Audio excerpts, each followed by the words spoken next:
عدو الله تحرق القرآن.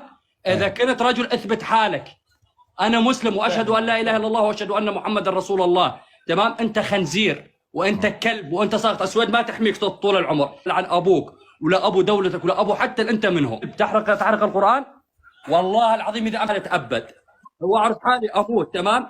لو أنه هذا آخر يوم في حياتي لغص راسك، لأنه أسأت لديننا وديننا ما أساء لك أنت كشخص. اليوم لما أنا مقيم في ألمانيا، تمام؟ وأرفع علي دعوة عن طريق الانتربول وعن طريق لوين ما بدك، مش فارقة.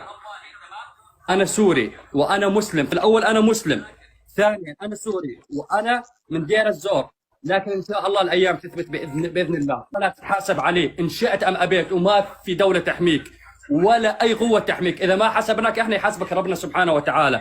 الله سبحانه وتعالى هو اللي يحاسبك. أنت وأمثالك، أنت وأمثالك تتحاسبون، لأنكم تعديتم على ديننا ودين الإسلام خصص بحرق القرآن.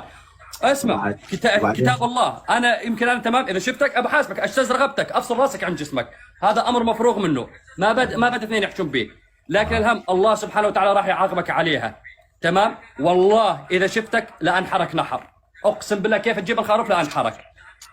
أسأل الله أنه يجمعني بيك، أسأل الله سبحانه وتعالى أنه يجمعني بيك فقط، والله هذه أمنيتي بالحياة، والله العظيم هذه أمنيتي في الحياة، أنه الله سبحانه وتعالى يجمعني بيك، والباقي سهل إن شاء الله. والله ماني خايف، ما أخاف غير من الله سبحانه وتعالى.